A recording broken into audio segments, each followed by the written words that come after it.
I thought we'd open up slightly differently this week because we normally have Simmo's voice here, but should we do something just a little bit different?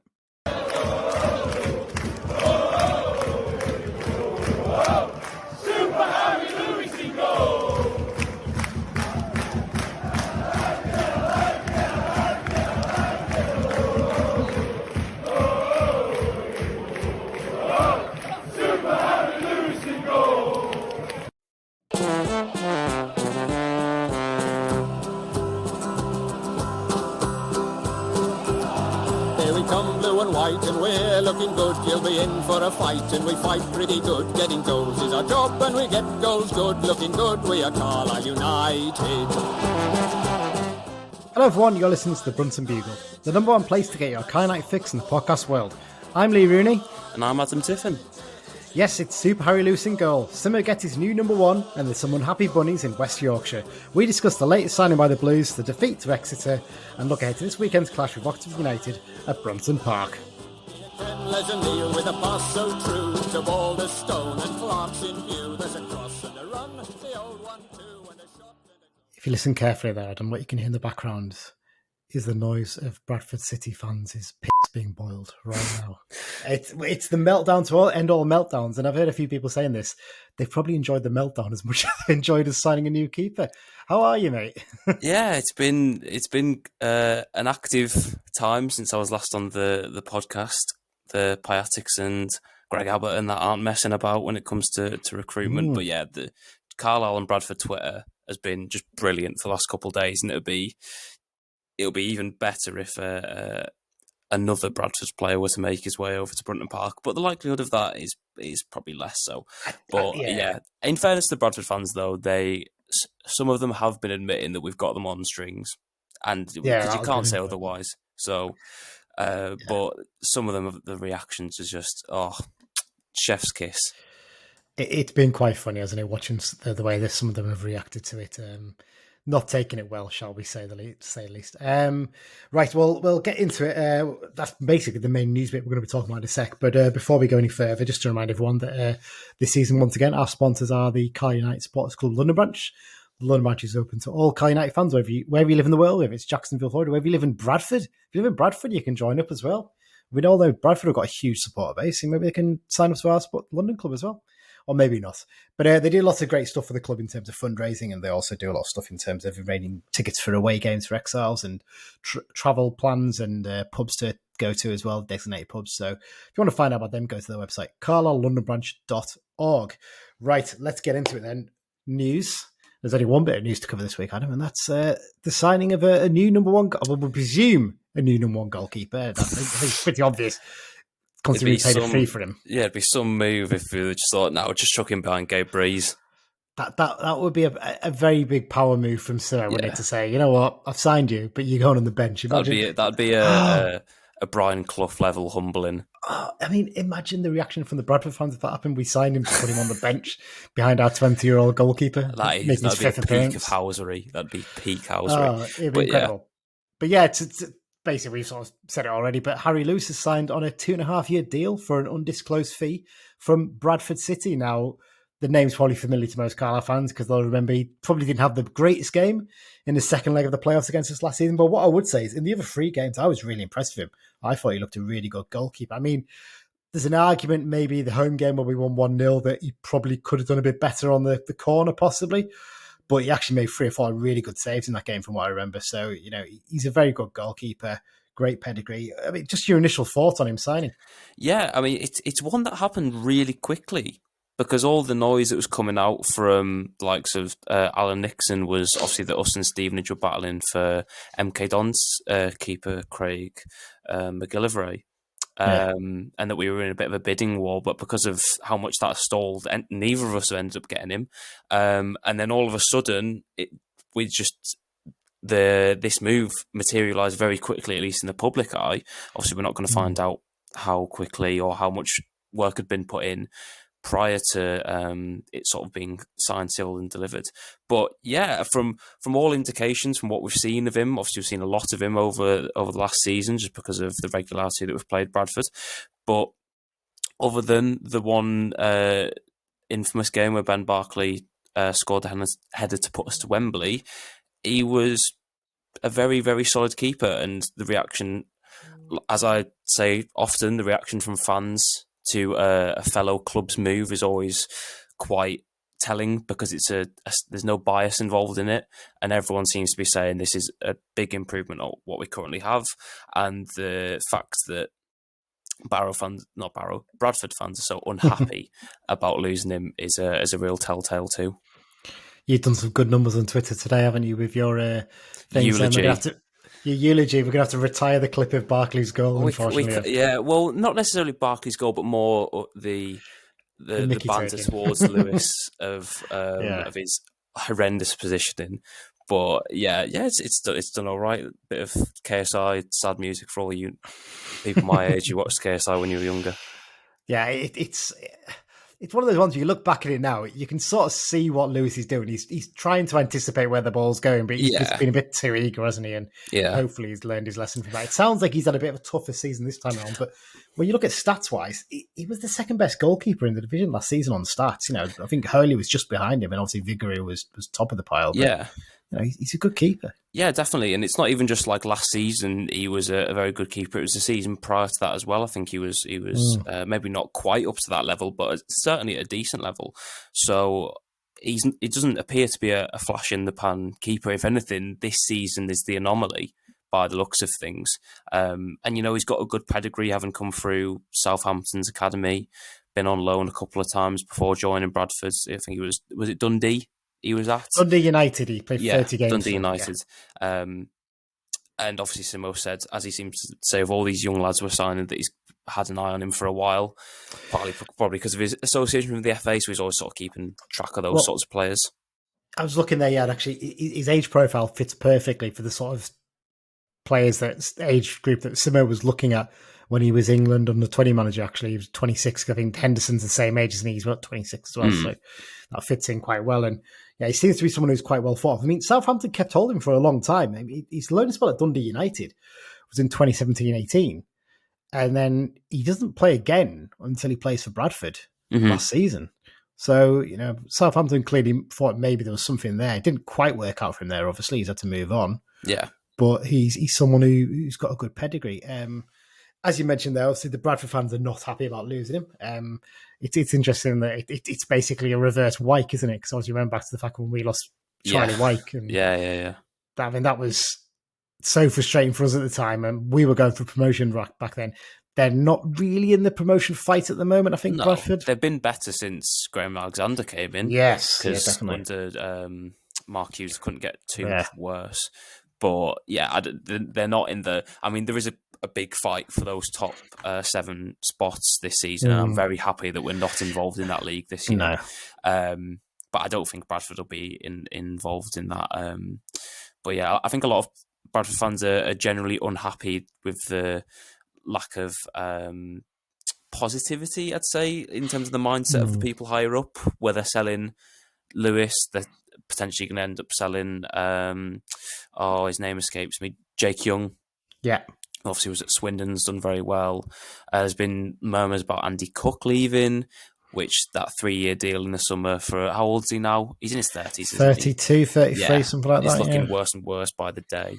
But it's I think there's general unhappiness with them in terms of their hope. But for us, it's just brilliant to watch. Just let it unfold.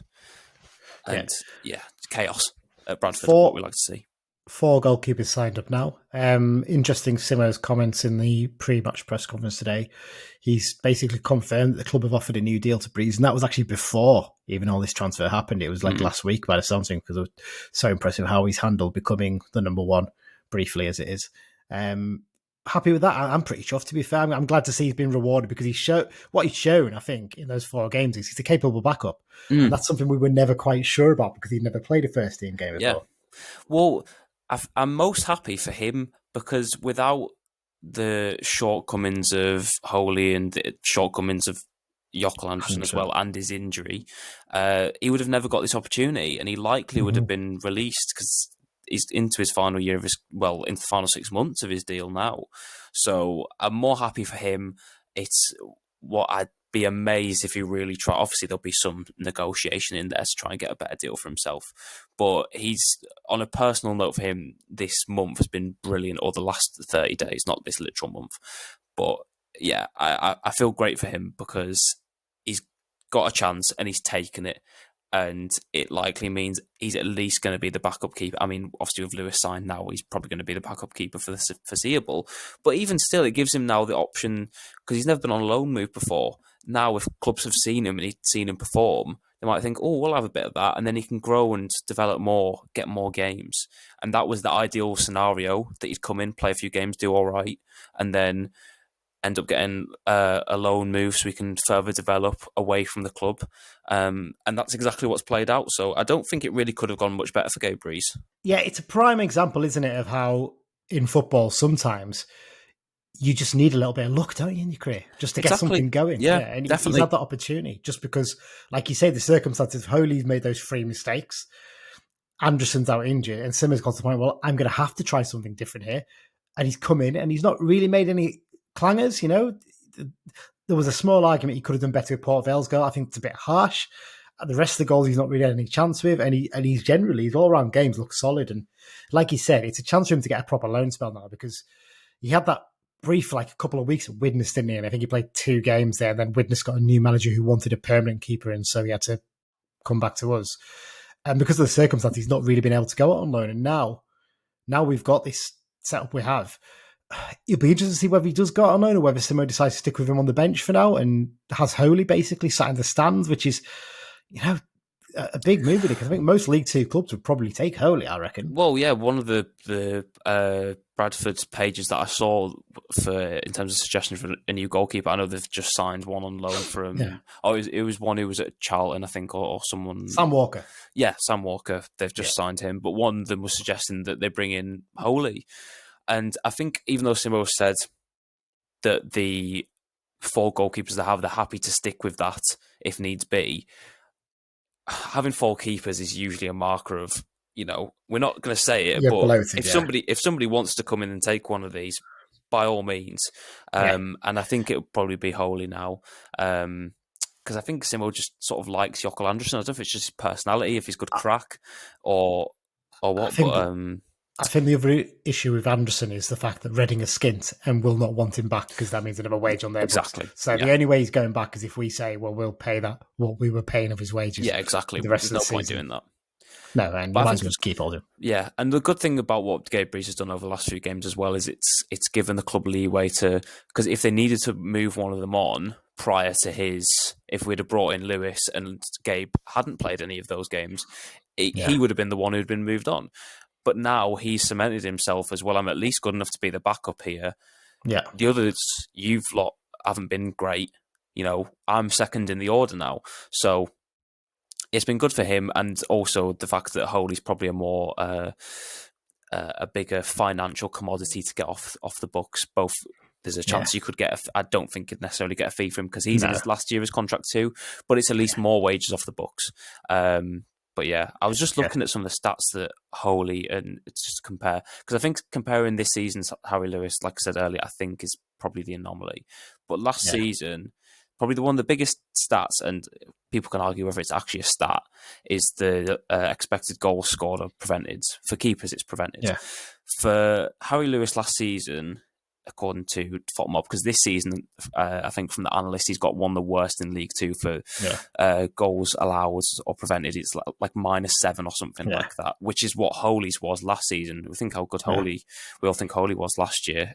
He had a -7 goals prevented, whereas Lewis was +1.4. So it's quite a big swing. So it shows the quality that we've brought in. The thing with Lewis has always impressed me as well in the games we've seen, and one of my mates pointed this out to me, and it's a really good point, is what he's really good at is starting attacks quickly as well.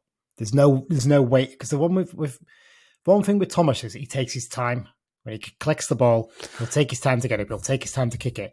Lewis has got a bit more pace about him in the terms of the way he basically wants to get that attack going. He wants to distribute the ball quickly. Mm-hmm. And I think that could make a big difference to us as well, because sometimes we are a bit slack in terms of getting the game going again. Yeah, I think that's just probably because of Thomas's size. Yeah. He's just generally a bit laboured. If anybody's like watched basketball and you see like the 7-footers move up and down the court, you'd think, with those big limbs you'd be able to move pretty quickly, but it takes a lot of effort to get those things up and going.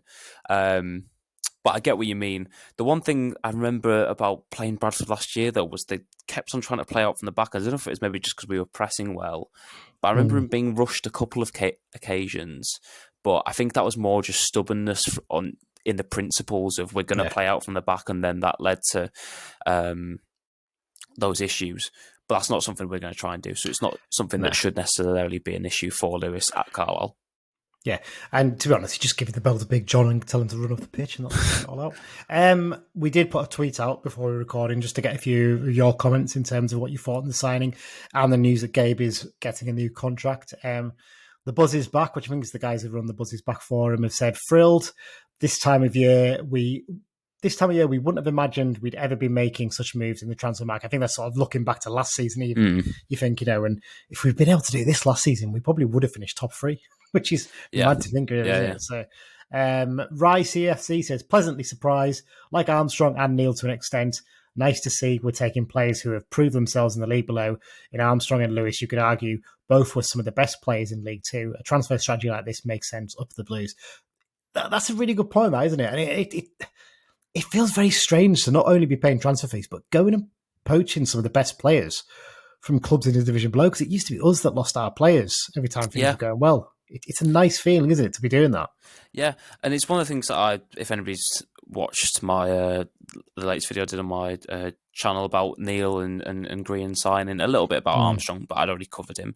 It's the last thing I mentioned was the proactiveness. This is not something that we're used to. We're not, the fact that it's the 11th of January when we're recording, we've already signed 4 players, 3 of them on permanent deals, of which all 3 are at least 2.5-year deals. So this is the sort of thing that proper football clubs do. And we haven't been doing it for so long when other clubs have been. That's what's really set us back. And obviously that's to do with finances. We just haven't fiscally been able to. But it's nice to be being run properly. Yeah. It's incredible, isn't it? Lewis Ridley, he says, very pleased. He was the second best keeper in League Two last season. I think we sort of mentioned that before as well. And the length of contract is particularly good. As you say there, it's just nice to have these players tied down and know we're building a squad here, aren't we? Yeah. And he says, I expect, despite Simmo's comments, and hope Breeze will go out on loan to the Conf.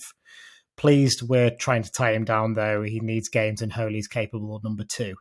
I think that's probably the view we've sort of shared, isn't it, really? I think it's unlikely you'll get a League Two loan move, but I think we've had a conference one. And I think with conference one as well, you can send him for 3 months and potentially recall him if you need to. Exactly, yeah. And there's a lot of, well, not a lot, but there's at least some decent connections to the non-leagues. Even if you went down to I think he'd be way too good for this, as he's shown in the games. But I think even if he went down to Workington's level, where he'd be guaranteed game time, it's something rather than being just sat on the bench. And obviously, we're not involved in any cup competitions anymore. So I think either way, whether he stays as the number 2 or whether he goes out on loan, as long as the new contract gets accepted and that all works out fine, it's been absolutely brilliant these last few games for him, no matter how it works out. Exactly. Josh Trafford, who I believe is James Trafford's brother. He's a listener and he's obviously a big Carlisle fan. Says, absolutely buzzing to have swooped for Harry Lewis from Bradford. Great goalkeeper and only 26, which is a good point. Is that he's sort of hitting his prime, isn't he, really? And you think the fact he's played 100-odd games now at least, I think. So that's really good. He says, I'm great friends with Gabe and he will be number 1 at some point, without a doubt, up the Blues. Jonathan Hall, good move. Gabe has proved he's worth a multi-year contract and the chance to play regularly at a decent level. But for now, we need an experienced stopper to help keep us up. I think that's a pretty fair assessment that we've agreed with. Ticket Addict says, another signing that is an improvement on the existing options, which has to be a good thing. Pleased for Breeze. Hope he takes the positive from his spell in the team. Mark Collier says, the Bradford meltdown, more fun than the actual signing, but certainly a number 1 for whatever league we end up in next season. Those pesky Piatics at the playoff first leg, casually buying a football club and a goalkeeper. # they knew. And then Cumbrian Mackham says, is Jake Young coming with him? I don't think Jake probably is coming with him. I think that's a bit of more Twitter rumours. But But yeah, just to mention the Piatics there, gotta say, it's like fair play to them. Everything they've said they would do at that kiosk meeting, they've delivered so far. Yeah, They've stuck to their word, and arguably more than we probably expected in terms of delivering stuff quickly. It's going to be a hell of a ride, isn't it? Whatever happens this season. definitely. And if you needed no more evidence, just look at the past 10 days. And in terms of if you wanted to see signs of commitment from the Piatics, if these were people who were coming in here to make big profits, I mean, firstly, they wouldn't invest in a football league club because, as my dad says, it's a quick way to make a small fortune from a big one. Yeah. But yeah, they've come in, made immediate changes, and implemented I wouldn't say a different mentality when it comes to transfers, but it's sort of like, I'd imagine Simmo probably goes, and Greg Abbott goes into these meetings with them now and goes, there's just a bit of breathing room. There's not having to like haggle over, can we afford this? Would you be able to give us a little bit more money for this? It's just, you want him, go out and do it. If we can do it, then brilliant. If not, there's a backup plan in place and we'll go with that. Because that's a perfect example of what's happened here with McGillivray at MK Dons. Didn't work out. Gone and got Lewis very quickly, and now we're sorted. Yeah, and like you said, it's just, it's kind of, I think the fact that Simmo as well is not just, I'm going to spend all this money right now. He's been sensible. There's clearly thought going into these signings. They're all signings that make sense. As Mark said there before, as negative as this might sound, whatever division we're in next season, they're signings that we know are going to work and are going to be good. Well, you'd hope they would anyway. I think that's something you've got to consider, especially when Carlisle are in this position, because, especially with League One, of the 4 teams that go down, there's possibilities that you might not even necessarily, obviously we're one of the worst teams now, but there'll be certainly examples in the past of teams who have not necessarily been relegation typical teams in terms of standards, but have ended up going down just because of how many teams go down this league. And it's eventuality they've got to prepare for. And buying the best players from the league below is a great way to do it. I mean, it's what all the, like, look at Southampton and Leeds and teams like that. They bought good players who would be very good championship players who could develop into good Premier League players if they would stay up. Now they look like they're probably going to go straight back up. So it's just general smart thinking. So people might say it's pessimism, but it's just realism. And as well, it should be said that when you look at League Two next season, it doesn't look like it's going to be as tough as it is this year. No, we've hit a bit of owners going up. Yeah, we've hit a bit of a sweet. Well, that's obviously with, like the likes of Notts County and Wrexham. I don't think their promotion's guaranteed, but this is the best standard of League Two there's been for a while, for sure. I mean, us and Bradford at the end of last season, we were the 2 playoff teams, and look how we ended the season and how Bradford ended the season. We weren't actually that good until the playoffs started. No. But you'd imagine Wrexham are probably going to throw a little bit of money this month to get a couple of players in to make sure they do finish top 3. You'd be surprised if they didn't. I'll have one more comment from someone else in a minute, but just to say as well, we're also being linked with a lad called Jack Thompson from Queen's Park as well, which is an interesting one. He's ex-Rangers youth. He's done really well at Queen's Park this year. He's out of contract in the summer, though.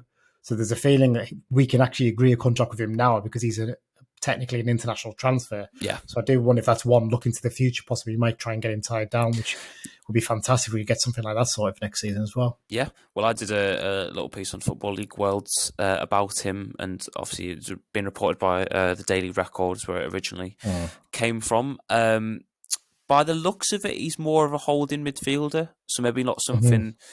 So, like you said, it's maybe something that's looking towards the summer rather than somebody to come in now as an immediate fix. But again, it's proactiveness. It's willing to try and improve the squad, even if it's not an immediate need. It's looking to the future. It's just everything you'd want in a transfer strategy.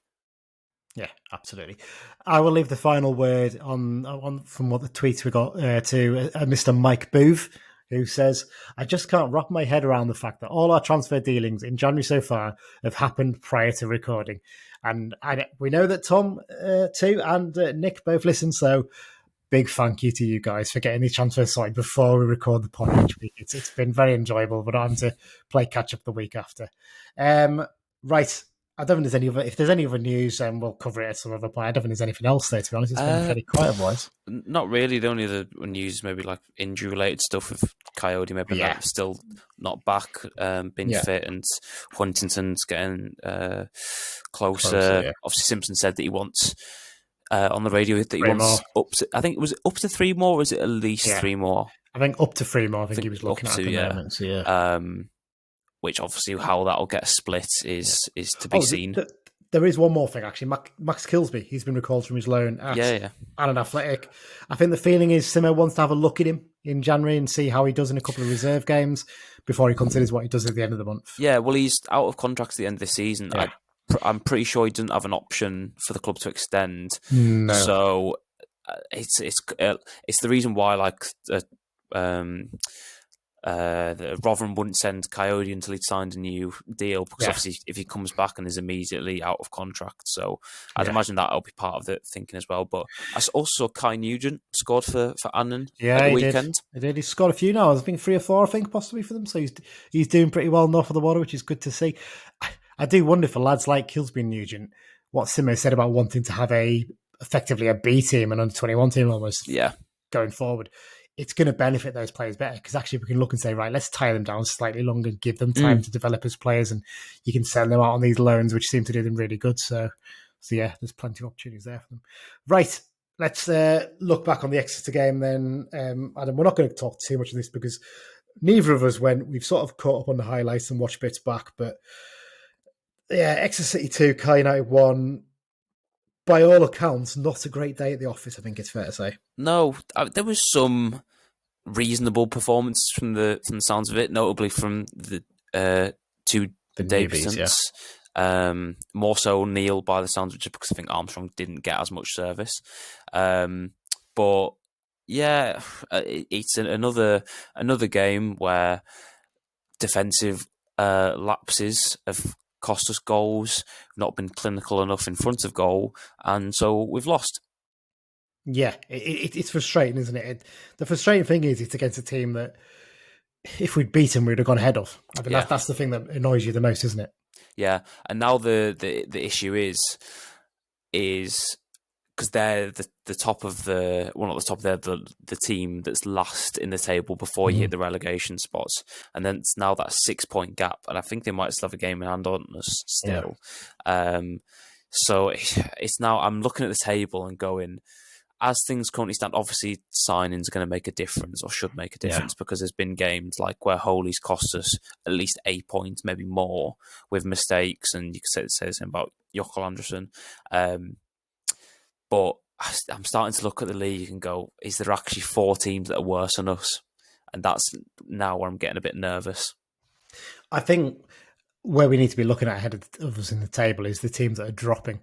And there are a few that are dropping down, to be fair. I mean, I was speaking to my mate Dale, who's a Shrewsbury fan, and he's not convinced that they're out of it at all. He thinks they've got every chance of dropping down there as well. I'm pretty sure they've scored I think they've scored less goals than they've played games, or it's very close in terms of that ratio. But they're definitely one that could drop, just because I just don't see where the quality is in that team from when we played them. I'm trying to think who else is near the bottom. 17 goals Shrewsbury have scored in their 26 games. Yes, 17. I think the lowest in the division I'm looking at here now. It should be easily.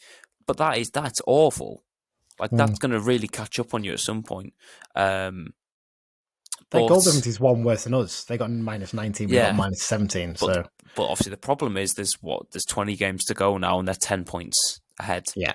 So they've already built up that gap. That's the problem. We're going to have to really claw back spots on the table where we're fighting from below rather than worrying about what is below. I think the key thing for us is to almost not look at the table and just say, right, let's just focus on getting as many points as we can. Don't think who's above us. Don't think anything like that. Take each game that comes and try and get results. So the team news for this one, it was one, I'm going to do this joke, I'm sorry, but it was one small step for the Blues as Neil and Armstrong came into the starting lineup. I'm sorry, I had to do it. I think Mike did that one last week, but I had to do it. But Neil and Armstrong, they both came in alongside Corey Whelan as well. It was Barkley, Moxon and Edmo that dropped out, with Barkley and Moxon missing out altogether due to knocks. Edmondson was onto the bench. Were you particularly surprised by that? Well, I know Simmo mentioned before and didn't specify who had the knocks and who might not be travelling because of them. The one thing that I found odd, especially after the match, was there was a question asked as to why the lack of Paul Huntington in the squad, and Simpson's response was, well, he's not a player that's going to make an impact from a bench. He either starts or he's probably not going to play. But that sort of implies that that there was some sort of contention of him starting. And I think if you had the choice, I know he's only just coming back from injury, but it seems like Whelan had a bit of an off game, wasn't as reliable as he maybe usually is. So that was one, looking back in hindsight, I was thinking, well, if he's, and to be fair, by the sounds of it now, he doesn't seem like he's quite fit, but just the way he answered it made it seem like that there was some sort of choice to be made. I do wonder if it's one of those ones he's looking for 700-mile round trip on a coach. Yeah. Calf injury kept him out all season. I'm not going to risk him for this one. I can rely on Corey to come in. And unfortunately, it's probably the first time Corey's come in for a while and had a little bit of a stinker, mate. Well, stinker's maybe harsh for not had as good a game as you'd hope. He's been steady whenever he's come in previously, but he didn't have the greatest game in this one, unfortunately. So that was your team news. In terms of the game, first half, pretty balanced from what I saw. Not a huge amount to pick between the two teams, but the big chance was Josh Emmanuel in a slightly better touch. He's in on goal there, isn't he, to score? Yeah, he just looks he looks oddly, because his first game against Charlton, and maybe it's just to do with the teams we're playing where because teams are pressing, he's maybe just better at getting around people when they're coming at him rather than sort of having that free space. But he was in a decent amount of space, and he just looked clunky on the ball. Like he looked like he was like he'd had his boots swapped around or something, that he was trying to work out which foot to shoot with. Just the touch was wrong. I mean, it was a proper fullback's effort, but yeah, it was a very good chance. I think the one main difference from the first half was just the fluidity of Exeter compared to us in terms of moving the ball, retaining the ball. Creating easier chances rather than, just going long and being more direct. So I think that was the main difference between the two sides through the first 45. Yeah, into the second half, and as you mentioned, Exeter sort of stepped up a little bit, didn't they? And started to get a bit of control of the game, and Gabe Breeze was called into action to make a really good double save, I have to say. There's some say he spilled the first one, but I think he's actually done quite well just to get a hand on it, really, and make the initial save. He did a very similar save against Port Vale too, with quick reactions, so these are all positive signs, and it was good to keep us in the game. I think Sam Lavelle also made we'll get onto one of the blocks he made, but I think he made quite a few decent blocks in the first half and some in the second half too. Yeah, I mean, the opening goal from Cole for Exeter. There's been a bit of debate about this online, and it's hard to really argue too much of it. Unfortunately, Jordan Gibson just doesn't track his man, and it's not even like he tracks him quite a lot of the way, and he just switches off at that last second, doesn't he? On this point, I don't know if you'd have seen this, but obviously there was a lot of, like you say, on Twitter, there was a bit of not back and forth, but people saying, he should be doing better, or it's not his fault and things like that. And I reposted something that one lad had put on, basically saying that he needs to be getting back there. It's his man, even though like in an ideal situation, he shouldn't be the one having to cover that role. He's in that role, so therefore he should make that challenge, especially when he's already in front of him when the rebound comes out. And his dad, Gibson's dad, who's obviously notorious on social media for... I think he's a listener as well, but we'll keep talking. Well, if he's listening, look, he basically accused me of calling him lazy on multiple occasions, which if you go back to my actual tweet, I never actually called him lazy. I just said he should get back in front of his man there because he's in front of it.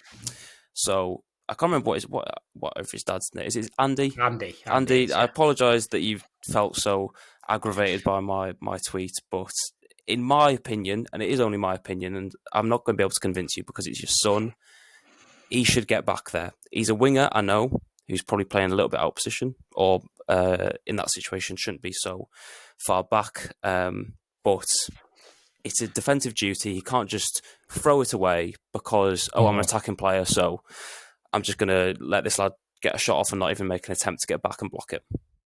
Yeah, no, it's a game of opinions, and you're absolutely entitled to your opinion. I tend to agree with you a little bit. That I think he, like I said, I think he just switches off. He tracks him most of the way, but then it's that last second bit where the block's made, he just switches off, and the lad just gets that yard ahead of him, doesn't he? That's so my problem is the fact that he sees the lad has got in front of him, and when he realizes he's going to get there before, he just he goes, oh well, he's going to get a shot off. He doesn't at least try and get back. I know some people have said that also Taylor Charters could have, because he was the one who probably got closest to him in the end when the shot was taken. But I mean, it's not his man. I don't think it's Taylor's fault. I can understand he could maybe think he could get a block in, but at the end of the day, it was Gibson's man. He should take responsibility for it. Yeah, I think I tend to agree with this one, and it's frustrating because actually Jordan's been pretty good in terms of the way he tracks back a lot this season, and it's just the last couple of games it's just sort of switched off a little bit, and there may be various reasons for that. I don't know, but it's just a little bit frustrating. And Exeter then sorry, you're going to say? I was going to say we can only take it on obviously what we like. You say there could be a multitude of reasons that we don't see, but as fans we can only assess what we see. No, exactly, and he has been a great player for most of the season. It's just last few games it's just going a little bit off the ball, but he's not the only one when it comes to that. No, to be fair, that's fair enough. Yeah. There was a good long range save from a long range shot from Breeze there again after that, and then again on the second goal, it's just not great defending, is it? There's the initial shot comes in, hits the post, and I think it's Lavelle, I think, that gets caught ball watching a bit, isn't it?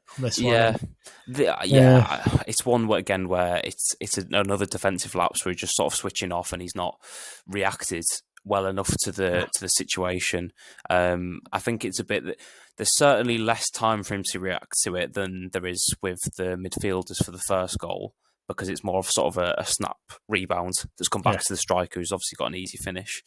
But in the build up to it as well, Corey Whelan charges out to try and make a tackle and then misses it, and then that moves the ball wide, and obviously that eventually leads to a shot getting taken, or the shot getting taken. But again, it's poor defending and a lack of concentration. Yeah. Breathing had to make another couple of saves. He certainly earned his money, to be fair, in this game. And then United finally started to switch on towards the end. And I think it came when Joe Garner came on the pitch, wasn't it? There's a sort of slight change in the mindset at that point, and we just started to get a bit more of a grip on the game. And obviously Butterworth was introduced too. And I think we were talking before, and Armstrong so close to getting a goal on his debut, wasn't he? He just couldn't quite get a clean contact, could he? This is the one problem that I'm having with Carlisle this season. Apart from Bolton, every game we've won, obviously we've gone behind as we have done in most games this season, and it gets to sort of 65, 70 minutes and we think, right, we're actually going to try and score here. You know, we're not just going to try and defend, we're going to actually try and find the back of the net. And we do often, and we create good chances because players, that weight is lifted off the shoulders of it's a final push. If we get it, then brilliant. If not, then we've not lost anything by going for it. I just wish there'd be more of that bravery earlier in the game. Yeah. Because that's how you can establish a bit of dominance in the game and you can pen opponents back, because we've shown an ability to do it. Obviously, the teams we've played against allow us to do it because they've got the lead. They don't have as much of an incentive to go and find another goal. But it's just so annoying that it has to take, a change, or it gets to 15, 20 minutes left for us to finally have a go.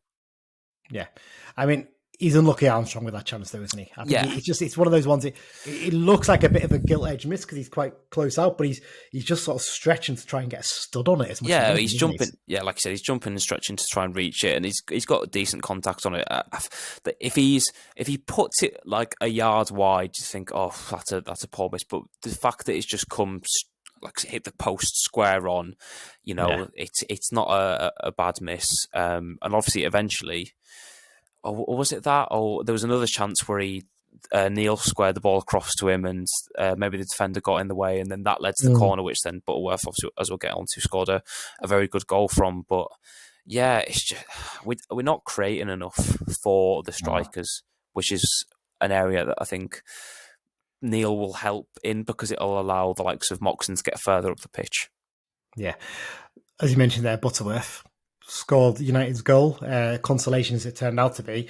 It's a cracking strike though, isn't it? I mean, when I read the thing and it said it was a great strike from 20 yards, I thought, I'm interested to see this one. technique-wise, superb, isn't it? Gets right over the ball, drives it like an arrow almost into the bottom corner. It's a beautiful finish, and it's the brief cameo is. I wouldn't be surprised if it earns him a start at the weekend, just because in the minutes that he did get, he showed a bit more directness than most of us in the team.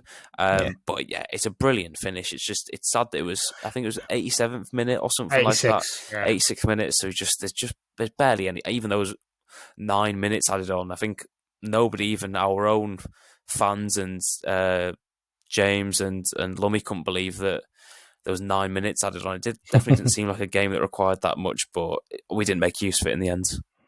Yeah.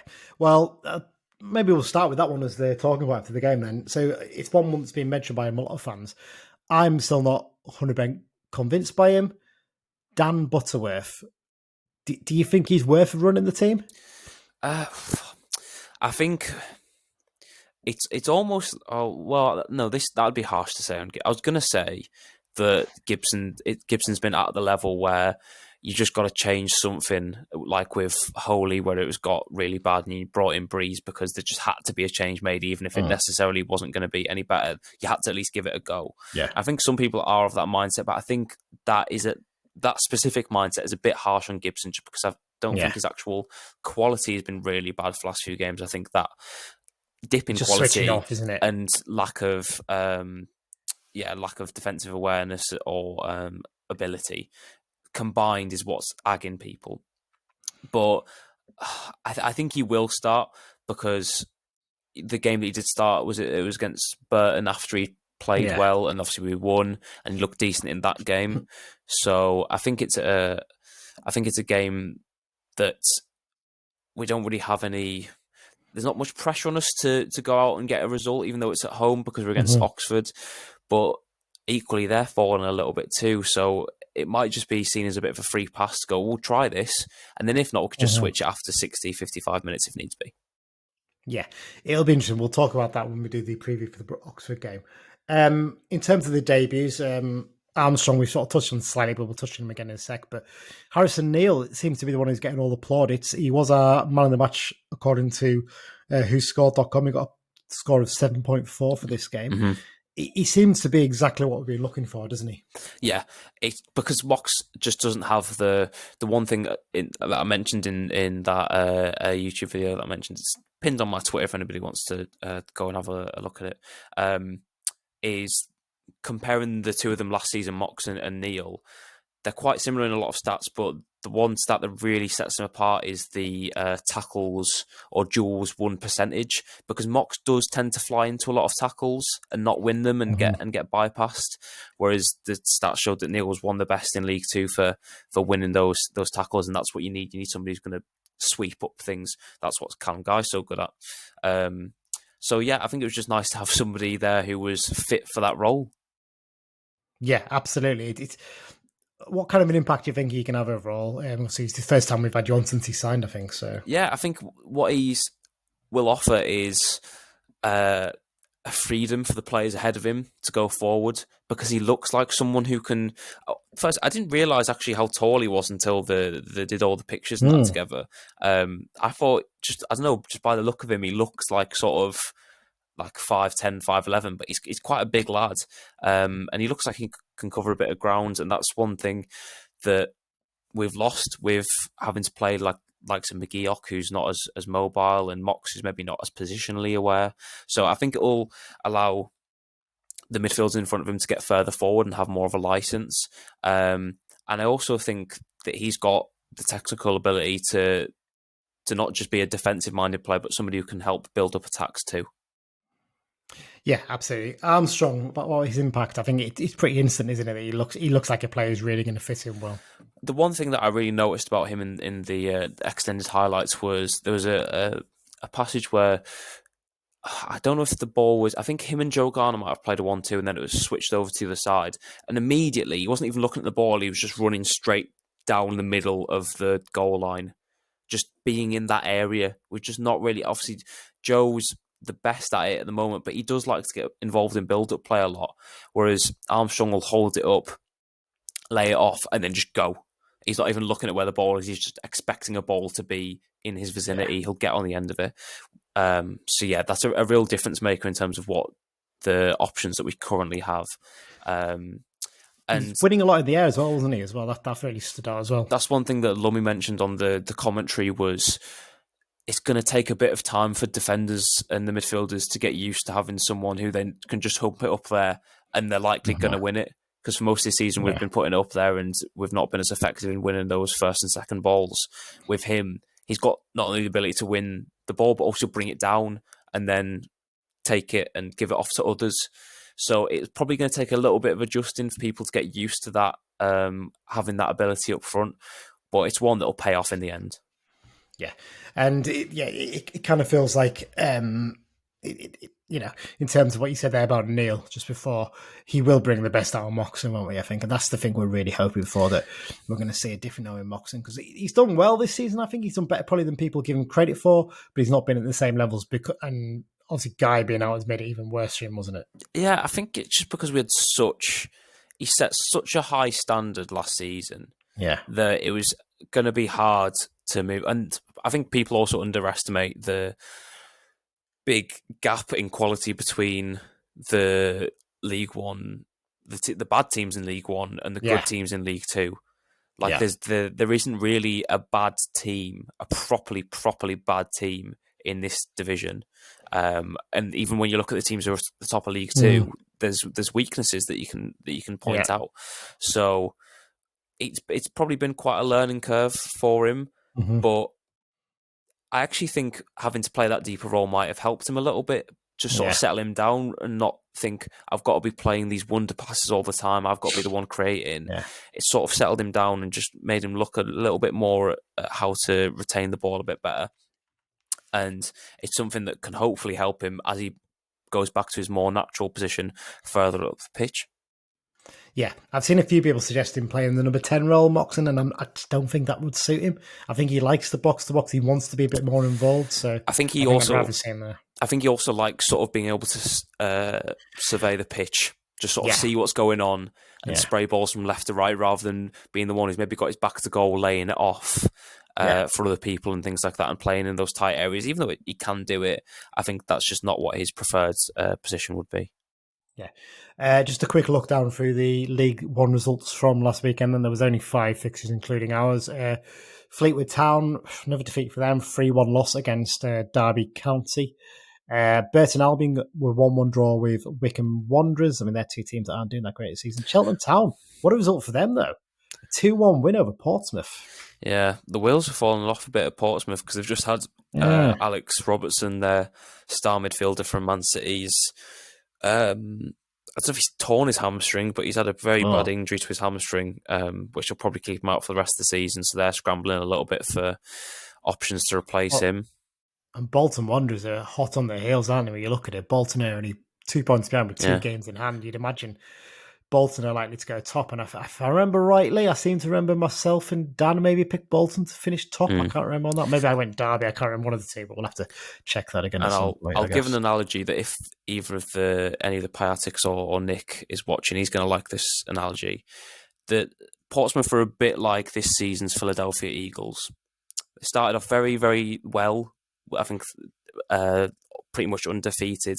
But you watch the games and you go, something's just not quite right. Even when they played us, obviously it was a 90th minute winner that got them over the line. They weren't as electric as their record set them out to be. Yeah. So, Nick and Tom, if you're watching, you know. I don't even want to talk about American football with Nick and Tom, do we? Because they not a great weekend for the Jags. The Jags have very much done a Carlisle there. Hopefully not a Carlisle in the future, but they've very much done a Carlisle. Final result from the weekend, Port Vale 3, Charlton 3, an absolute belter there. And Port Vale got a 92nd minute equaliser in that game. So Charlton, their defence is absolutely... they're spending $500,000 on Johnson Clark-Harris, but they were so poor. I'm looking at this. They're one of the, I think they're pretty much the top scorers in the bottom half of the division. And, one of the top scorers, even including the top half teams, outside of the playoffs, definitely. But defensively, again, one of the worst. In fact, looking at it, they've only conceded 1 goal less than we have this season, which is a remarkable record, really, isn't it? But there you go. I thought they'd do a lot better, Charlton. I'm quite disappointed with them, to be honest. So they've let me and Dan down definitely because pretty sure we had them in the playoffs. So I'm so happy I've not done League One predictions for this season. oh, I think ours actually aren't too bad so far, but some of them are pretty appalling. But there you go. Right, I think we're going to take a break now. I think that's pretty much the review section sorted. So we'll take a short break and then we'll be back to look ahead to the Oxford game. Hi, I'm Owen Moxon and you're listening to the Brunton Bugle. And we're back for part 2 of the Brunton Bugle, where we are looking ahead to the Oxford United game this weekend. We haven't got behind enemy lines, similar to early in the season. There doesn't seem to be a pod or anyone who wants to talk from Oxford, which is strange. They're doing well. You'd think they'd be all wanting to talk about how well their team's doing, but they're a very quiet bunch, to say the least. What we do have is we have a question of the week, because Dan messaged me early in the week saying, I've got a good question for next week, remind me. Okay, so I reminded him earlier today, and he sent this literally just before we recorded. So let's hear the question that Dan has got for us this week.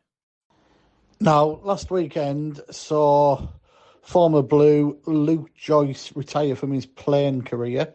He's taken up a role scouting for Brentford.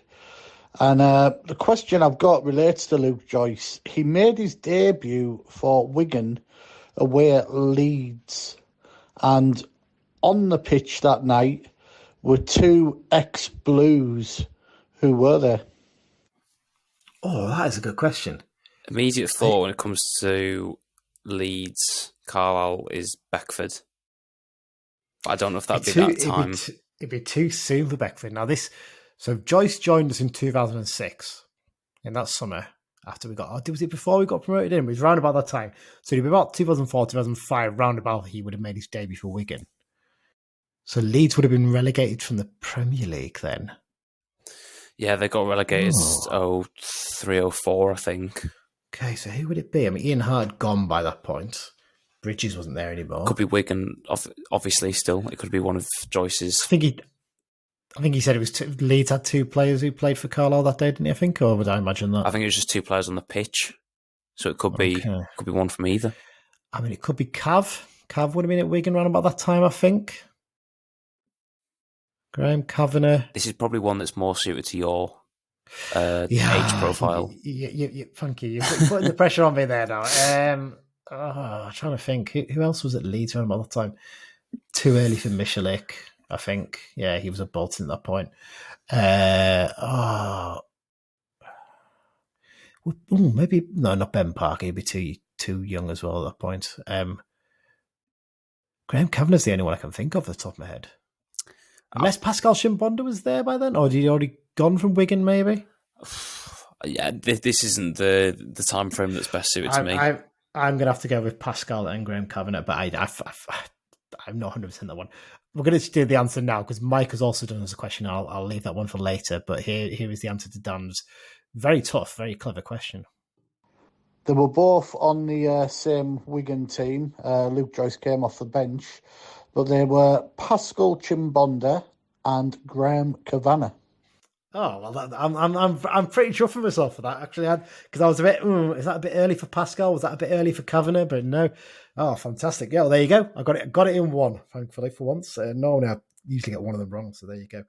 Right, let's look ahead to the Oxford game then, Adam. Oxford. Were you surprised at how well they've done this season? Because I go back to that game in August when we played them in the league, in the first away league game of the season. And I wasn't really sold on them. I thought they got a bit lucky that day and Holy made a little bit of a mistake and got done with a ball over his head. Beyond that, they didn't really threat that much. We weren't great that day, to be fair. We could have still been playing now, that game, and we wouldn't have scored. But I wasn't really sold on them, and yet that result seemed to spur them on, didn't it? Well, you look at the quality in the midfield is their biggest asset, because you look at their forward lines and it's not littered with names that you'd look at and go, oh, he's going to be a handful. It's the Ruben Rodriguez of the world. It's the Cameron Brannigans, even McCachran. I forget his first name. Is it George? Josh McCachran. It's Josh. Yeah. And those sorts of players. But yeah, I think just because of their very strong activity in the summer, I expected them to be good. I didn't expect them to be I think they were second for quite a while. Obviously, they've dropped down a little bit now with the loss of Liam Manning to Bristol City. And that's sort of brought on a bit of a lull in form for them. But I thought they were going to be a good team, maybe not as good as they turned out to be in the first part of the season, but they seem to have cooled off quite significantly. Yeah, I mean, you look at it. After that result against us beating us, having lost 2-0 on the opening day at Cambridge, from beating us, they then for the next 11 games lost just one game, and that was against Port Vale, and drew one, and that was against Blackpool. In fact, actually, if you want to go even further, I'm counting here: 12, 13, 14, 15. Sorry, 14. So 14. The next 14 games, they only lost 2 games. One of them was against Wigan, who we've seen are a good team, and then they drew 2 more. Yeah. Well, what was the when was because Liam Manning left? I can't remember exactly when in November, but he left in November. Yeah. And they've performed been a bit patchier since then, I think it's fair to say. I mean, Manning's one of those ones, isn't he? He did a great job in his first season at MK, struggled in his second, comes to Oxford and just about keeps them in League One. But as you say, had a brilliant start to life there this season. Gets the Bristol City job. And they've replaced him with it's probably fair to say, in terms of a name-wise, a bit of an unknown, haven't they? But someone who's actually known to the club as well. Yeah. Des Buckingham is somebody who's got a strong... he played for them, didn't he? I believe I'm right in saying. As a youth team player, yeah. So basically, if you look at his record, he's never played professionally, but he was a youth team player at both, I think, Oxford and Reading, I think might be the one. I'm just trying to load up his record here. Yeah, but he's somebody who's obviously got deep connections to the club. And the thing with Manning and his style, it's hard. There's not many managers out there at this level who can replicate that sort of slow tempo, heavy possession style, which is why they were linked so heavily with Luke Williams, who's obviously now gone to Swansea from Notts County. So that transition was always going to be a difficult one, and the fact that that team was so set up for his style, so you need to have somebody who can come in ideally and immediately fit in as a manager. But I don't think Buckingham's been quite the same. But like I said, it was going to be very hard to do an exact replacement. I'm just looking at his Wikipedia page. I was looking, how old is he? And I just noticed he was born the day after I was. He's 1 day younger than me. So yeah, that makes me feel a bit old now. Actually, to be fair, actually it doesn't, because he's quite a young manager, to be fair. In that sense. But yeah, he was managing Mumbai City before this. Yeah. So 2 seasons there. He's mostly been in Australia and New Zealand, hasn't he, for most of his career of coaching, bar a brief spell as under-21 assistant manager at Stoke City. He's been involved in New Zealand as a caretaker and assistant and the youth sides. And then, as you mentioned, Mumbai City is the first one, really, other than a brief spell at Wellington Phoenix. Yeah. It's hard. So it's an interesting career path, but League One's quite different, isn't it, to all those sort of jobs? Yeah, and it was quite a bold move from them. Obviously, I think there's always, apart from managers who are necessarily proven in leagues, there can be a bit of jeopardy when it comes to hiring people in those positions who have a connection to the club, because a bit of tribalism comes into it, and it's all well and good them like understanding the club and that at first, but eventually it's got to come down to, are they good as a manager? Yeah, I don't think Des Buckingham's necessarily a bad manager. He's won 5, lost 6, drawn 2 in his first 13 games with them, so it's not a bad record. But is it one that's going to allow them to reach the levels that it might, or that they might have done had they've been able to keep being Manning? Maybe not. No, absolutely. Interesting fact about him: he's a qualified pilot. I don't know. I just spotted that on his. There's not many of them in the EFL. I can't imagine there's another manager in the Football League who's a qualified pilot. Maybe not even a helicopter pilot. I know Les Ferdinand's a qualified helicopter pilot, isn't he? Because that was the famous story that apparently he used to. Oh, I didn't know that. Apparently, one occasion he arrived for training at Reading, I think, in his helicopter. I mean, he was encouraged to do it by the manager, I think, just as a joke, basically, because he was towards the end of his career there. He'd done it when he was at Newcastle because he could get up there easily, I think. So there you go. Les Ferdinand, a qualified pilot, and so is Des Buckingham. Well, I don't know if he's a helicopter pilot or just an airplane pilot. Either way, he's a pilot. Oxford United's transfer business this summer. It's an interesting one for them because they signed some good loan players, but they've lost 3 of them already, haven't they? Yeah. So James Beadle's gone, who's the keeper, who's done quite well for them. He's gone back to Brighton. They lost. I think Stanley Mills picked up an injury, didn't he? The lad who was on loan from Everton. So I think that's the Yes, reason he might come back. And the other one who's been recalled is Sonny Perkins, the Leeds. I'm not sure what's happened there with that one. If that's just a case of I'm him not, being not injured too or sure anything, either. but I think the biggest loss is the keeper, by the Yeah. sounds of it, because he sounds like he's been a main man for them. Yeah. And losing keeper's one of the hardest positions to just replace like that, because they need to have some sort of rapport with an understanding with the defence. Yeah. It's a bit like a striker, where you need to have that understanding of when runs are going to be made. But for a keeper, what sort of leeway you can have to get the ball from defenders to be able to pass to them, especially if a team like Oxford who want to play on the ground. Based. Exactly. So that's going to be a big challenge for them. And losing, look, we know what it's like to lose good loan players at this stage in the season. It can really derail things because you start to panic. They have replaced Beadle already. Jamie Cumming has come in on loan from Chelsea. He's had quite a few loan spells in the lower leagues. He's done pretty well in most of them. That said, he did have an absolute stinker against us for Stevenage, I seem to recall, a few years back. So interesting to see how he gets on. Because I remember before the game, I'm pretty sure on our pod, we built him up and said, he's meant to be really good, this lad. He's, look at all the, we saw watch some clips of him. He's really, really good. And then on the review pod, we were like, what were we talking about? He was awful, but it was one-off game, isn't it? That's the thing. Sometimes the Oxford's Twitter account used a zoo, I think it's Zoolander reference for the announcement, which was quite funny. I wish Carlisle would be more creative with their announcements rather than just I do quite enjoy seeing that pen pop up on my notifications. Yeah, but it's just have a little bit more. Don't need Burnley levels where they've got like incredible editors and content teams, but they have got a bit more of a budget now, I think. So hopefully going forward, and there's going to be more stuff involved. So hopefully with any luck, there'll be something a little bit more to come from that.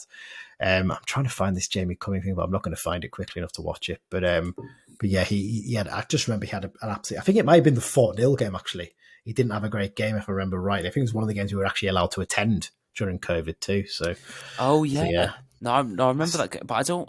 Was he?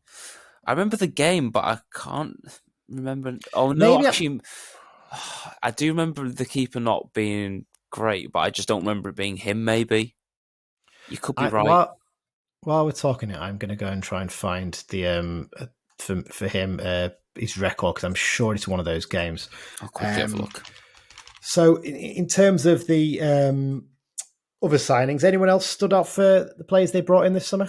Well, the main one, as I mentioned earlier, was Ruben Rodriguez from Notts County, who's come in and he's been their best player. He's got, I think it's 12 goals and assists in the league. But another one is Greg Lee, who come in from Ipswich, I think. I think he came in as a free agent, or maybe not from Ipswich. I think Greg Lee's come from Ipswich, undisclosed. Yeah, for an undisclosed fee. And the odd thing, I can't remember which teams this reminds me of. Maybe like City when they didn't really have a striker. But of their 3 top scorers, there's Cameron Brannigan, who scored 6 penalties in 1 non-penalty goal. Rodriguez, and then Greg Lee's third. So it's a bit of for me at least, an encouraging sign that they don't have a proper number 9, which is probably what's caused us the most problems this season. When you look at like playing against Derby, where they've just had that quality to finish a chance, and then we're out of the game. So that's one encouraging thing. But yeah, Ruben Rodriguez, Greg Lee, 2 of the main ones. Yeah. I finally found the YouTube video here. Yes, what it was the game against Stevenage where fans were allowed, and Nick Anderson scored the opening goal with a free kick he drove from 30 yards. Yes. And basically, it was straight into his arms, and he spilled it to the back of the net. He had an absolute shocker on that one. I'm trying to see if any of the other goals. I think the only goal I remember for that was Joe Riley. Did he make it 4-0 with a volley? But obviously, that's not to do with the keeper. Yeah. Coyote scored a great header as well in that game from a corner. The keeper maybe could have come for that. And the other one was Luis Alessandro sort of run into the box and hit it across the keeper. It's a good finish, actually, to be fair. But yeah, the keeper had an absolute nightmare on that free kick. So hopefully, someone maybe owed boxing as a try with a low daisy cutter. You never know, it might fly into the back of the net. Outside of the summer signings, I think you picked out the right one there in terms of star players, Cameron Brannigan. He was probably one of the few players who really sort of stood up. I think he played in the game down there, seems to remember. He's one of the few that I thought, you can see his quality and his stats show up, don't they? I think they've knocked back bids of like 800 grand from him, haven't they? I think from Blackpool, I think. I think a lot of people are surprised that he's not a championship player. Yeah. I think he probably will be by the end of the season, whether it's with Oxford or not, because he's at that level. Obviously, the stats are inflated by the fact that he takes penalties, but he's obviously efficient with them. He scored everyone he's taken this season. But that's, if you would just disregard his goal scoring threat, he's still just a wonderful midfielder. Yeah, he's a good player, isn't he? Oyson Smith as well is one to impress me. He scored a brilliant goal, I think, against Charlton the other day, actually. If you haven't seen that, it's a great strike from distance for, I think it was the winning goal in that game. As you say, attacking-wise, not that much quality in there, but obviously the midfield is where the quality really is, and that should make a difference for them. Rodriguez has been deployed a bit further forward, maybe than he traditionally was, which offers that threat. But like I said, there's not a name on there that you look at and go, that's going to be a tough job. Yeah. Current form in the last 6 games, Oxford actually 6th in the last 6 games form table. Their record is drawn, 1 loss, 1 loss, 1. So fairly consistent there. We're 21st, as we have been, I think, for weeks now, which maybe isn't such a bad thing. It just shows we're quite consistent. If we actually just pick up a couple of wins, suddenly that form table turns around because there's teams dropping in and down, that sort of thing. So you never know with that. In terms of the last time out for Oxford in the league, 2-1 winners, I mentioned there at Charlton. Smith scored the winning goal on 85 minutes. They took the lead. In fact, Charlton, took the lead through Kem Campbell. Mark Harris got the equaliser for Oxford, and then they went on to win the game. So, I'm looking at the starting lineup from that game. It looks like the lad from Leeds doesn't feature at all, so I'm guessing he probably has gone back, hasn't he? I'm guessing in that sense. In terms of head-to-head, that's not 6-7 meeting. I'm changing that from last time. I think if I'm working off the top of my head here, it is the 47th meeting between the two sides. I had to do some counting there because I haven't written down the number correctly. United have won 17, 13 in with a draw, and 16 wins for Oxford. So it's very, very tight. We haven't won in our last 4 fixtures against the U's, though. So that's a little bit of a warning sign there. Referee for this one, Jacob Wiles from Sussex. It's his first season as an EFL referee. It's the first time he'll be refereeing a Carlisle United game. He's taken charge of 17 games so far this season, handing out 65 yellows and 1 red card. Last season in the National League, he handed out 46 yellows and 3 red cards in 14 games. But an interesting fact about Jacob Miles that I found out when I was Googling the details for him, he's also a lawn tennis umpire. He umpires tennis games across the world as well. So as someone else pointed out to me, he's a grass squared, basically. So there you go. Right. Let's talk about United then, Adam. Injury-wise, as we mentioned there, Coyote probably still a week or 2 away, maybe, which probably is sensible rather than trying to rush him back for the sake of it and then losing him again for a bit longer. Yeah. I think I'd rather say, there's a decent chance our game against Bolton's going to be called off because Bolton have got an FA Cup replay coming this Tuesday, and if they win that, they are then playing against Everton or Palace on the weekend we're supposed to be playing them, which might not be the worst thing in the world to happen to us, possibly. No. Well,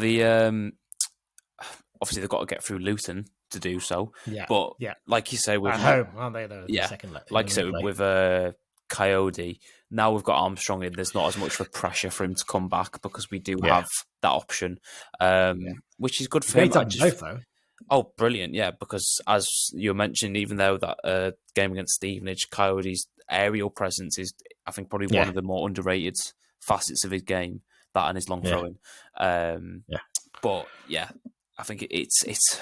I feel for him because, like last season, he had an injury that kept him out for a while, and maybe he's just generally injury prone. But you can't really account for a dislocated shoulder. No, you can't. You can't. It's not a muscular injury that's like, oh, he's just fragile. Maybe you can say he's fragile, but not at least in the usual sense when it comes to footballers. Until you have that first dislocated shoulder, it's not something that's a recurring thing. That's when it becomes a problem. Yeah. Luckily, Ryan Edmondson has avoided that so far, and since he had his. But sometimes, I think he don't have one before Andy Edmondson, so I think he had to have a plate installed, if I remember rightly. Was Jude Bellingham's dislocated his shoulder? He's been playing with a shoulder brace or something on for the last many months. Yeah, some people do that, don't they? Other injury-wise, obviously, Guy's going to be out for another 7 to 8 months. Barkley, at the moment, is to be confirmed. He's had a few injections this week for that. I think it was a hip injury he had, but doesn't look like he'll feature this weekend. And Finn Back's closing in, though. He'll be a couple of weeks away, I think, now from returning. Terry Oblade, though, he's still probably towards the end of February, so still a while off for him. Mm-hmm. Okay, in terms of formation and changes for this one, Adam, what would you do? Simmo's got a lot of decisions to make, hasn't he? Which is a good thing because it's positive because we've got options now. Yeah. I feel like you stick with 3-5-2 for this. I think your first big question there, obviously, Harry Lewis is going to be a net. We know that. Yes. That's pretty much confirmed, right? Your back three, Mellish and Lavelle pretty much pick themselves. Who do you put on that right side? Do you stick with Corey Whelan or do you throw Sean Green in? With Green, I think it was very telling that he wasn't immediately, at least in the squad. Yeah.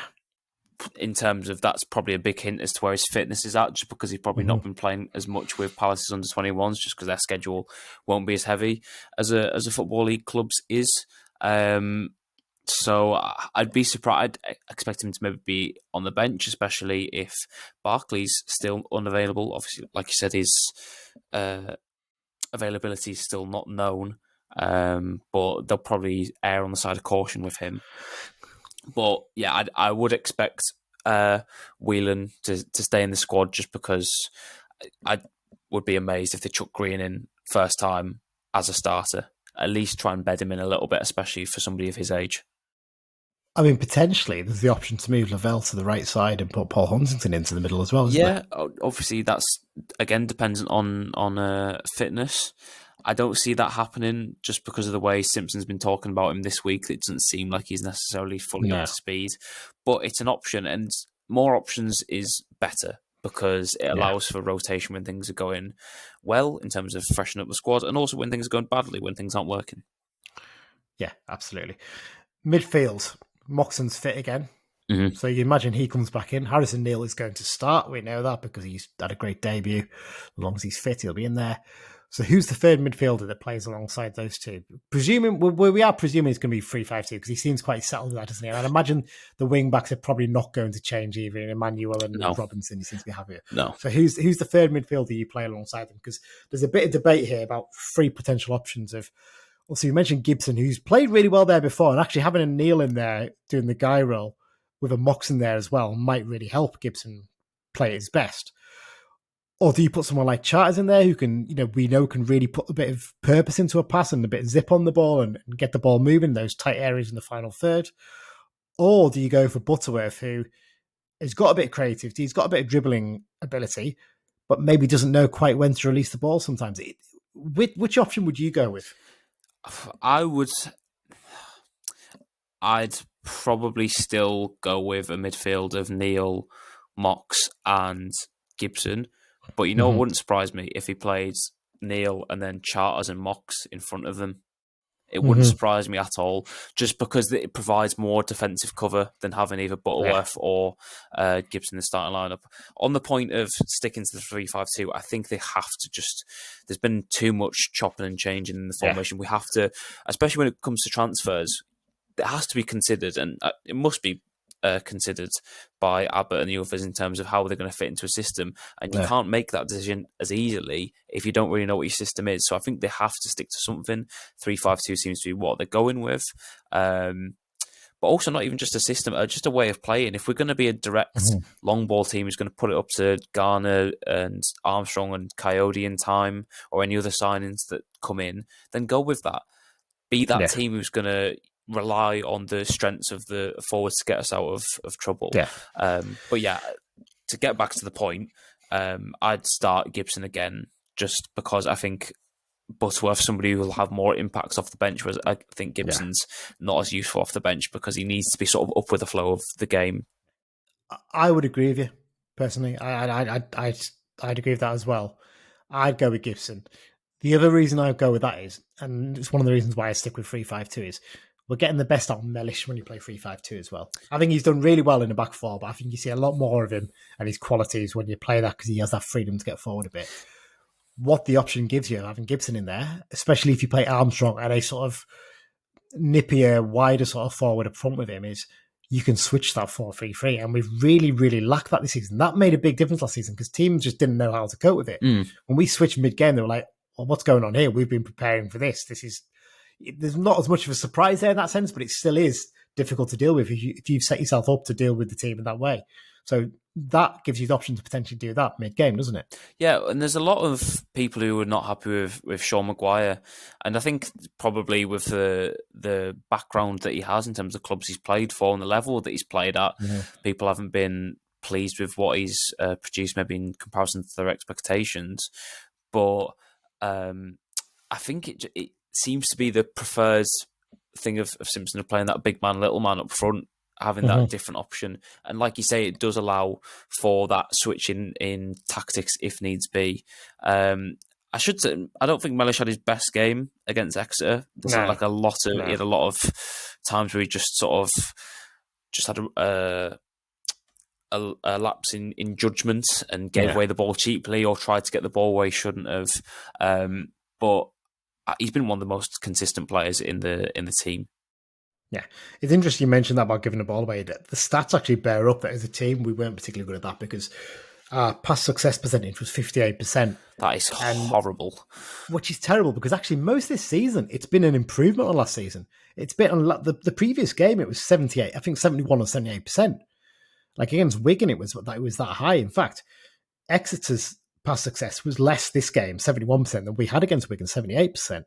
So it shows we actually kept the ball quite well there. And this was just a game where we just could not get a grip of the game. As you mentioned, players like Mellish are giving the ball away when actually they've been retaining it quite well in previous games. So it just goes to show just how off the ball everyone really was in that match. And one thing I think... Go on.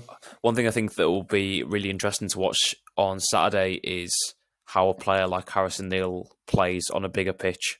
Because Brunton Park is a big pitch for this level and the team that we have.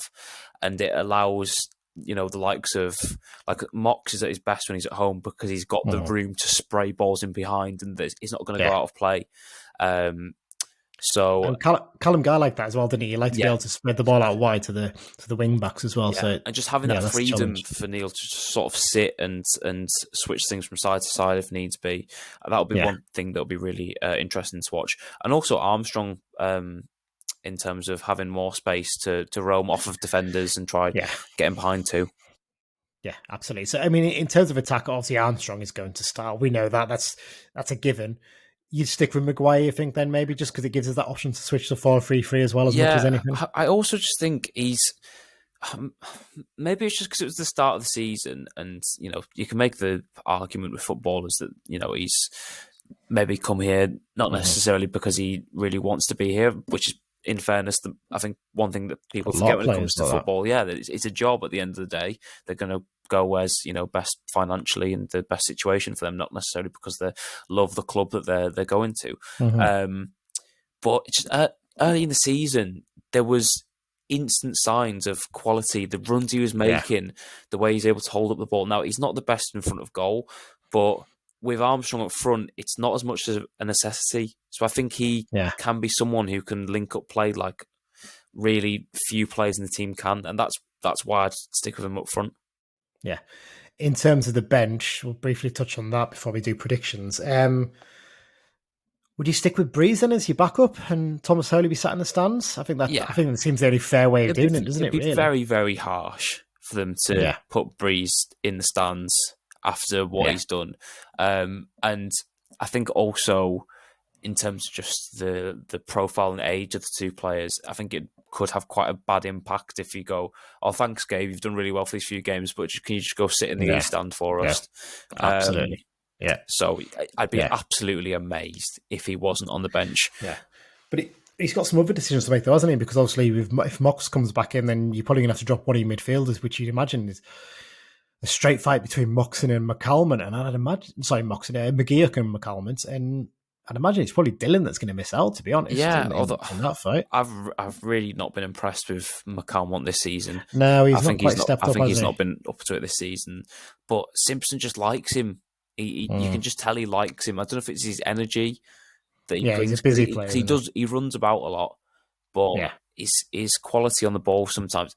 Quality is maybe not even the right way to put it. It's just the sort of lack of progressive thinking in his play. Because I think we mentioned it in previous podcasts that he gets the ball in good positions sometimes, especially when he's being asked to play as that higher pressing midfielder, which means he's going to get the ball higher up the pitch, and he's just instantly looking for the teammates behind him rather than going forward. So I agree with you. It probably will be McGeoch, but I don't think that's necessarily deserved. And I also think even though we've brought in Neil, McGeoch's probably, of those two, the more suited to being a defensive option if needed. Yeah. So I think everything points towards McGeoch should be the one who's going to come in and be in that role, but I don't think it will be. Yeah, so you get, to be fair, you potentially still going to have the likes of Jack Ellis, Paul Huntington, and McGeoch, all sat, and Thomas Holy, all sat in the stands for this game, which shows the difference now in terms of what we've got available to us. Yeah, it's a great problem to have. Was it this? I think it might have, no, it can't have been the start of this season. It must be last season where we had like 4 or 5 players who weren't making the squad every week. And with loan players coming back like Kilsby, and we'll see what happens with Jaden Harris because his loan's expiring soon. I know Simpson said that there's been some inquiries about him from another club that isn't Eastleigh. So we'll see if anything comes of that or whether his stay that gets extended. But you'd rather have those options to call on if needed, especially when injuries come. Yeah, no, absolutely. And it's better than we had last season, like you said, there's periods when we were having 2 youth team players on the bench because we just couldn't fill the bench. And we've had that this season a couple of times as well. So it's just nice to be in a better position in terms of that. Right, prediction time for this one. Adam, you can go first. Knows what you're going to go for. I'm just going to have another quick look at what Oxford, because Oxfords tend to be involved. If anybody likes putting the over 2.5 on games for goals, this is maybe one to do it on, because Oxford have done it in every single one of the last 5 games, or 6 games, sorry. I'm going to go with a 2-2 draw. I think Armstrong's going to get his first goal. Yeah. And I also think that Owen Moxon's going to test that keeper. And there's a possibility that old tricks could happen again and those butterfingers come out. And it might not be in front of the Warwick as much as I'd like it to be. Even if it's in front of that Waterworks end again, I'll take it. Yeah. That's annoying, that, because I was thinking of picking those 2 goal scorers as well. I'm going to go with 2-1 win. I'm going to back Luke Armstrong to get his first goal. I think for the other goal, I'm going to go with Jordan Gibson. I think he'll have a point to prove, obviously having arguably been at fault for the first goal at Exeter, and he'll go out there and he'll put a real performance in and show what he actually is capable of. Right, here's Dan's prediction for this game. Disappointing last week. We never got going until late on. Nice to see Butterworth get a goal though. Tough game this week. As I said at the start of the season, I quite fancied Oxford to do quite well, and I think they've sort of proven me right. But bit of a buzz about the club with Lewis coming in, so I'm going to go for a hard-fought 2-1 win. I'm going to go for Luke Armstrong to get off the mark and Owen Moxon to score. There's not much variety in the scorers so far. Let's see what Mike goes for this one. I'm going to go for a 3-1 win with goals from Armstrong, Robinson and Lavelle. All right, he's gone for 2 defenders, Mike. Fair play. We've gone for Luke Armstrong. Yeah, we all want him to score. Yeah, exactly. So hopefully all of us highly incentivized. Exactly. Right, we're going to do the X Blues in a sec, but just before we do that, Mike has sent me in a question as well, so we'll quickly do that because I don't want Mike to feel let down with the question that he's obviously thought of for this one. So here's Mike's question for this week. Someone that's played for both Carlisle and Oxford is Kenise Carroll. Now, how many league games did he play for the Blues? I don't know it's going to be many, is it? No. I have a feeling it might even be single figures, you know. I was thinking I wasn't thinking that low. I was thinking sort of around the dozen mark. You might be right, actually. I'm going to go for 11. I'm guessing you're going to go for 12 then. Yeah. Based on that. Right, so that balances out too much. Watch it be a baker's dozen. Yeah, exactly. Right, go on, Mike. Let's have the answer. And it was 9. Ooh, I was right, single what's figures. single figures? To be fair, I was going to go as low as 6 originally, and I was thinking single figures. So, God, didn't play many games at all for us, did he? There you go. Right, X-Files time. There's a few to cover this week. Starting with last weekend's games in the FA Cup, most of these. Jerry Yates, he scored for Swansea City as they won 2-0 against Morecambe. Callum O'Hare, he's getting a few goals now, isn't he, since he's returned from injury for Coventry. He scored from the spot as Coventry City beat Oxford United, who are points this weekend, 6-2 last weekend. Andy Cook missed a penalty for Bradford City in their 4-2 defeat to Crawley Town. He's got the fireworks in his ears. I know, well, you can't stop, can he? Adam Campbell scored for Crawley in this game as well. Crawley doing okay this season by the looks of things.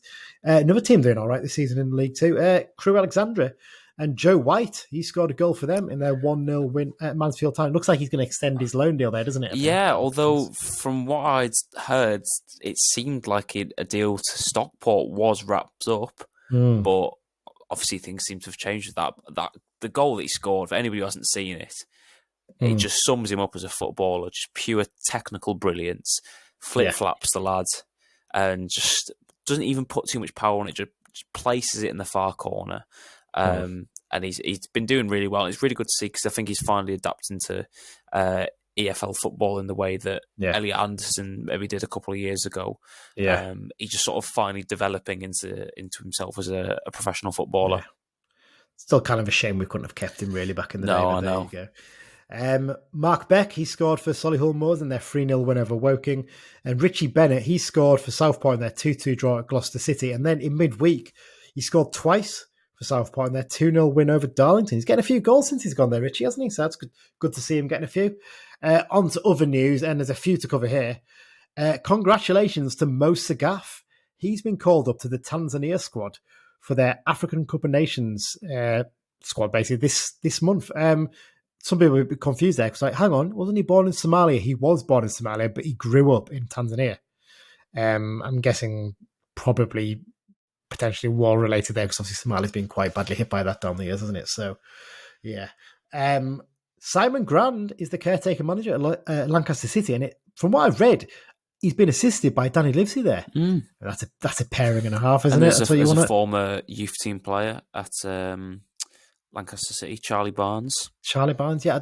I say, did you see this? Simon Grand actually tweeted about this. So I think against they played Macclesfield away the other week, and Simon's in charge. And I think Lancaster were 2-0 up at half time, and apparently Simon Grand said that Robbie Savage went into the referee's room at half time to have a chat with the ref.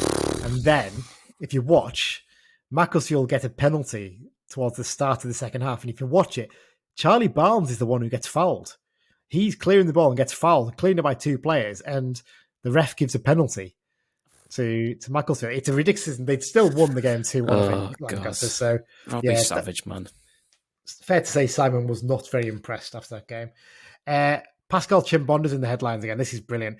He's had his 5-game stadium ban as Skelmersdale United manager reduced to a 3-game touchline ban and a 50 quid fine, but he's also registered himself as a player. At first, I thought what the plan here was, they thought, well, if he's got a touchline ban, if we've registered him as a player, they can't stop him playing.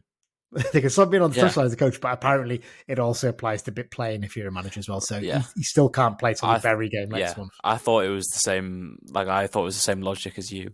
And I thought, Pascal, you sly little fox. But it turns out not that slight. And Skelmersdale are appalling this season. If you haven't seen, I think they're bottom of their league at the moment. They're not doing well at all.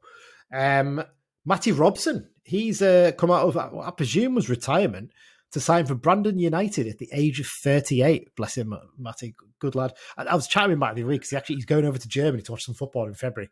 And because he knows that I go to watch football in Germany quite often, I was giving him a few tips on what to do over there. I think he's going to Cologne for the weekend, so he'll have a cracking time there, I'm sure. Russell Penn, he's left his manager role at Kidderminster Harriers. He's done a good job there, Penn, hasn't he? One of the weirdest signings of Carl United in recent seasons, isn't he, really? Yeah. Back at it. Haven't they appointed... Oh, what was he called? He managed quite a big name and managed Barrow. Phil Brown. Yeah, they've appointed Phil Brown, haven't they? Yeah. Which is, on the face of it, is quite a big thing. But I think he's been awful in his last 4 jobs. So I think he was quite well liked at Southend, wasn't he? In his first spell there, at least. Anyway, I think he'd done really well, but I think he went back, didn't he? And I don't think he did quite as well the second time around, unfortunately, because of the problems off the pitch.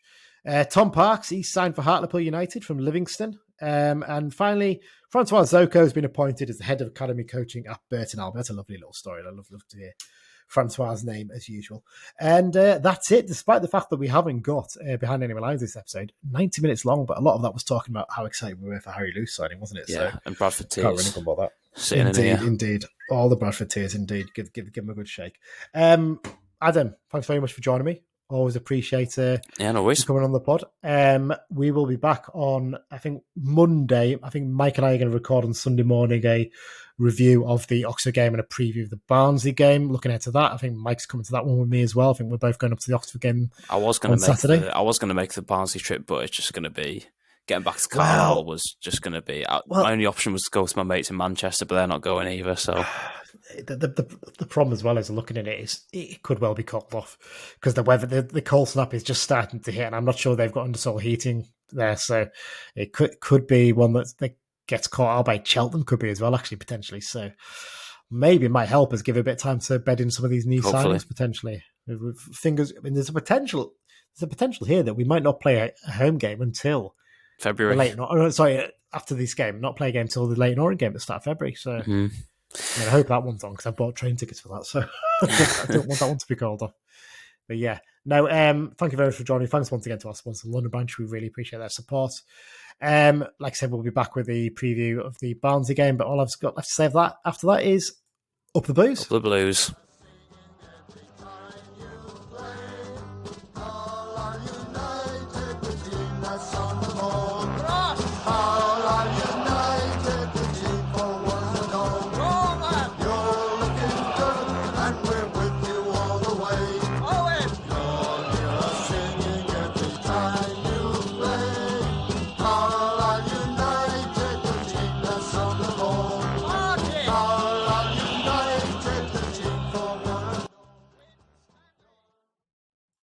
Port City, aren't you? But are you going to keep going and wasting your Saturdays watching drivel every week? The fireworks kept him up. Dear Dick Cook.